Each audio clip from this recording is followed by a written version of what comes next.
بسم الله الرحمن الرحیم. اللهم صل علی محمد وعلى آل محمد. دا مسجد خندق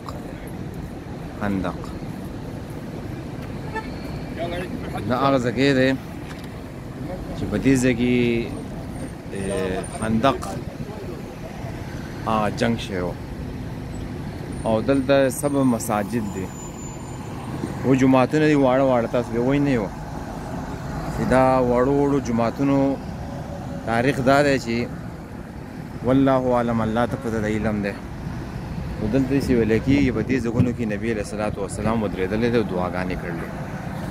نو هغه مخامخ بلډینګان چې ښکاري په دغه ځایونو کې چېرته خندق کنه سوی او اوس د هغې څه اثرات نشته. دلته چې کوم ځایونو کې نبي علیه صلات وسلام پاتې شوی او دعاګانې کړو نو هغه ځایونه دي. یو دا ځای دی په دې ځای کې به نبي علیه صلات وسلام صحابه کرام ناست وو د خندق په موقع باندې. په دې ځای باندې نبي علیه السلام دعاګانې کړلې. یو ځای پکې دا دی.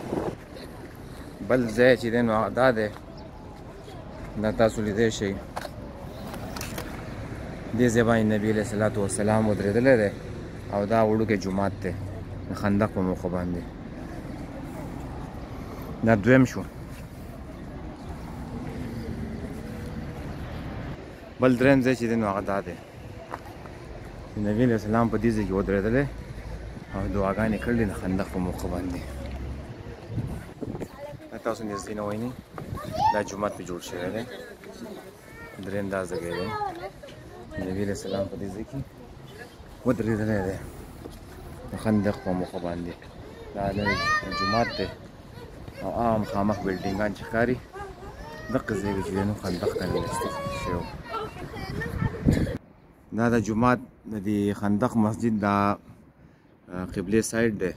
دا ځای را بند کړی. اوس د دې په باره کې صحیح علم نشته چې دا به ولي. دا بر تاسو وینئ په دې غر په دې سر کې هم څه مورچې غوندې کې ښکاري. کیدای شي په هغه وخت کې په دې کې صحابه کرام ناست وو. څلور پنځه مورچې دي په دې غر په دې سر کې.